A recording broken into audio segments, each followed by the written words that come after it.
Terima kasih Pak Haryanto. Silakan Pak Adian. Ya, selamat siang semuanya. Terima kasih pimpinan.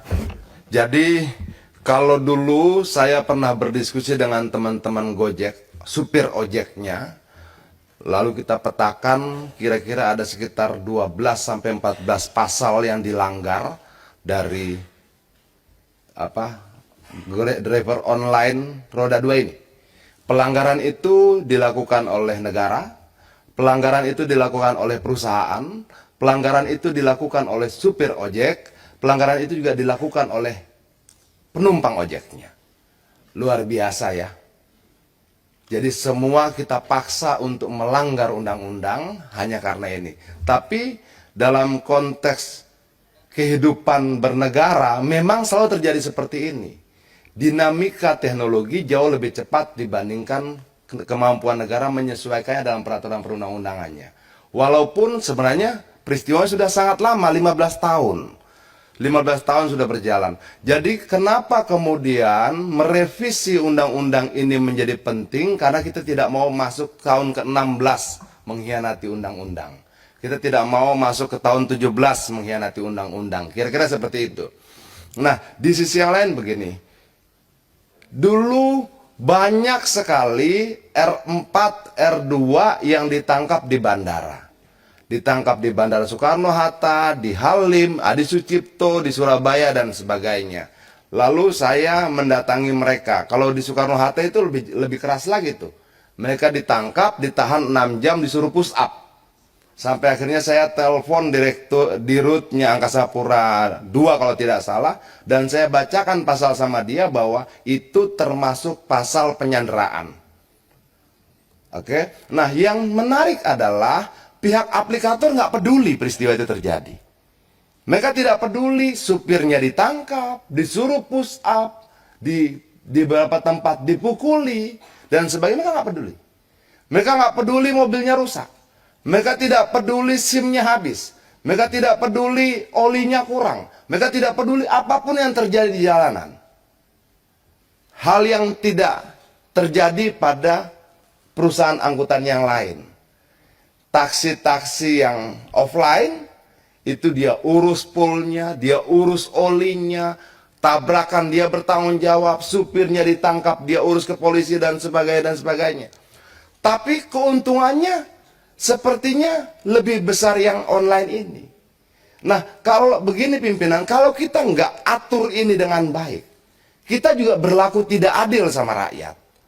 Dan menurut saya ini harus menjadi bagian penting dalam pasal kita nanti mengatur. Dulu kalau tidak salah pernah sempat 10% ya, jatah aplikator itu kan. Dan dia naik terus 10, 15, 20. Dalam prakteknya di atas 20. Nah, menurut saya sambil kita menunggu, jika diizinkan pimpinan, sambil kita menunggu proses revisi undang-undang ini, memungkinkan tidak ini kita jadikan kesimpulan untuk kita sampaikan pada Menteri Perhubungan, agar tarifnya diturunkan lagi jadi 10%. Kenapa nggak punya tanggung jawab apa-apa? Nggak punya pool, nggak punya montir, nggak ngurus ketangkap, nggak apa-apa segala macam, tiba-tiba dapat 20%. Kalau kita tidak atur ini, percayalah, kita baik pada mereka, tapi berlaku tidak adil pada perusahaan angkutan yang lain.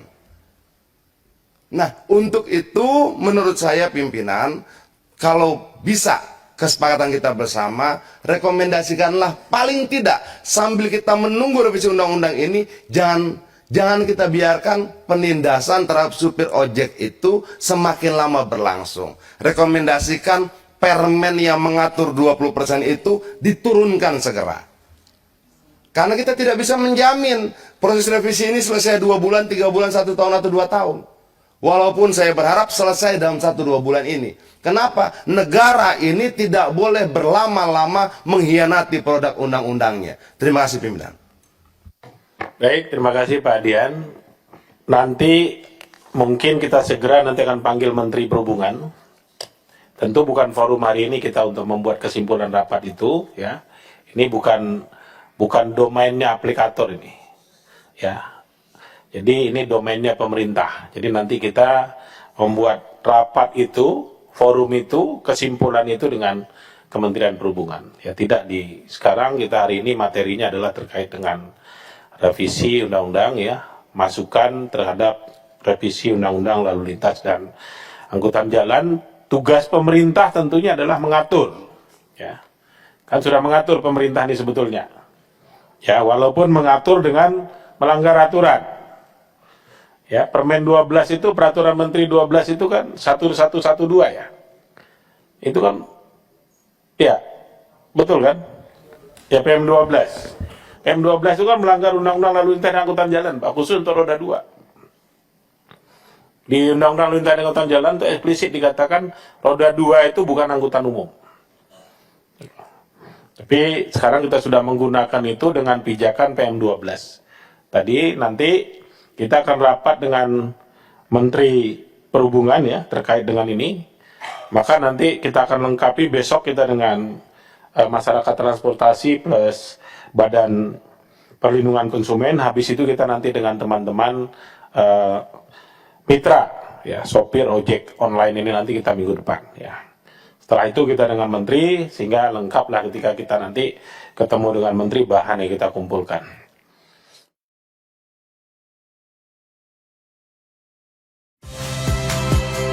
Saya Nitya Anissa, saksikan program-program Kompas TV melalui siaran digital, pay TV, dan media streaming lainnya.